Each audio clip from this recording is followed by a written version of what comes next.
పేరు మీద ఉన్న బిడ్డల ప్లాట్ వెంటనే కౌన్సిలర్ పేరు మీద ఉన్న బిడ్డల ప్లాట్ వెంటనే councillor Shankarrao councillor Shankarrao councillor Shankarrao councillor Shankarrao councillor Shankarrao we want justice we want justice we want justice councillor పేరు మీద ఉన్న బిడ్డల ప్లాట్ వెంటనే కౌన్సిలర్ పేరు మీద ఉన్న బిడ్డల ప్లాట్ వెంటనే కౌన్సిలర్ పేరు మీద ఉన్న బిడ్డల ప్లాట్ వెంటనే we want justice we want justice we want justice councillor Shankarrao councillor Shankarrao councillor Shankarrao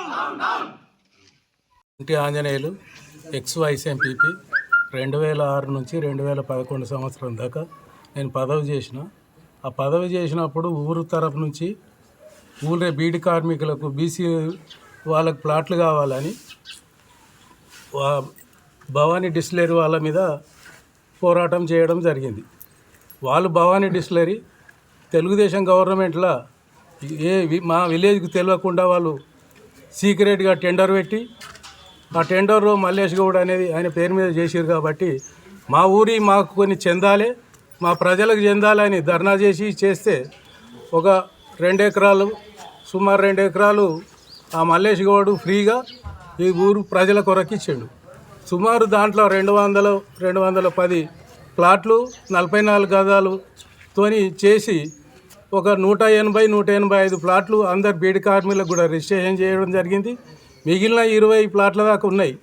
అవి ఏదైనా విలేజ్ కన్నా సంబంధించాలా లేకపోతే గుడుల కన్నా సంబంధించాలి ఏదైనా డెవలప్మెంట్ కన్నా సంబంధించాలని చాలాసార్లు గ్రామ సభ పెట్టి అడిగినా కానీ అతను రాలేదు. నేనైతే వచ్చిన గ్రామ సభకు వచ్చిన వాళ్ళు ఎప్పుడు పిలిస్తే అప్పుడు వచ్చిన నేను పంచడానికైనా సిద్ధంగా ఉన్నా.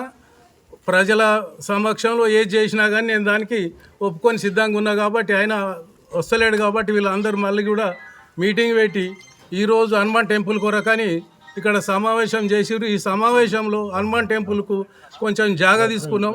వాళ్ళకు డబ్బులు ఇబ్బంది అవుతున్నాయి. అందరూ చందాలు ఇచ్చినా కానీ కన్స్ట్రక్షన్ చేస్తే దాంట్లో సరిపోతలేవని దాని గురించి ఒక 2 ప్లాట్ల నా బీడి కార్మికుల ప్లాట్లు ఇస్తే వాళ్ళకు డబ్బులు ఇవ్వకుండా వాళ్ళు కూడా ఒప్పుకుంటా అన్నారు. వాళ్ళు జాగా ఇచ్చిన వాళ్ళకి ఇస్తామంటే ఆయన ఎప్పుడు పిలిచినా కానీ అస్సలేడు కాబట్టి ఈరోజు మీ ముందు ధర్నా చేస్తున్నాం. ఇక్కడ ఏదైనా చేయడానికి సిద్ధంగా ఉన్నాం. ఆ ప్లాట్లు అందరికి సమక్షంలో ఎవరికి వంచినా నేను పంచితే వాళ్ళకి సంతకం పెట్టడానికి కూడా నేను సిద్ధంగా ఉన్నా కాబట్టి ప్రజల సమక్షంలో ఏది చేసినా నేను దానికి ఒప్పుకుంటా. లేని ఏడల దేనికైనా పోరాటం చేయడానికి కూడా నేను కూడా ముందుంటా. నా సహకారం కూడా ఉంటుంది. ఈ కార్యక్రమంలో ఎమ్మెల్యే సాబ్ కూడా విన్నవిస్తున్నాం. కలెక్టర్ గారికి కూడా మెమోరాండం ఇస్తాం. అందరికీ స్పందించని ఏడలో నేషనల్ హైవే మీద ధర్నా చేస్తాం. ధర్నా చేసి దాన్ని అందరికీ వంచేటట్టు అందరి సమక్షంలో చేయాలని మీ మీడియా తరపు నుంచి మీ అందరికీ తెలవాలని మేము కూడా మిమ్మల్ని పిలిచినాం. ఈ సమావేశం రేపటి నుంచి ధర్నా చేస్తామనే ప్రోగ్రాం పెట్టినాం కాబట్టి అంతకుముందే స్పందించి రేపు గిట్ట వచ్చి అందరి సమక్షంలో కూర్చుండి విలేజ్కు న్యాయం చేయాలని మేము కూడా కోరుతున్నాం.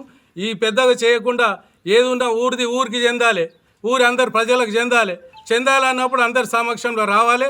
ఎవరికి ఏమైనా వాళ్ళకు ఎలిజిబుల్ ఉన్న వాళ్ళకి ఇవ్వదామా లేకపోతే గుళ్ళకి ఇద్దామా ఏది ఇద్దామా అని ఇచ్చి అందరి సమక్షంలో నిర్ణయం చేసుకొని ఆయన కూడా అందరి సమక్షంలో రావాలని కోరుచున్నాం. లేని ఏడలో ఉధృతం చేసి ఉన్న పేరు మీద ఉన్నవి కూడా నా పేరు మీద ఉన్నది ఎప్పుడైనా సంతకం పెట్టేదానికి చేస్తా. కానీ ఇద్దరి పేరు మీద జాయింట్ ఉన్నది. నా ఒక్కని పేరు మీద ఉంటే ఎప్పుడో చేస్తుంటే నేను ఇద్దరి పేరు మీద ఉన్నది కాబట్టి ఆ చేయరాకుంటున్నది. ఆయన కూడా వస్తే అందరి సమక్షంలో ఏదానికైనా చేసి రిజిస్ట్రేషన్ చేస్తాను కూడా సిద్ధంగా ఉన్నాను.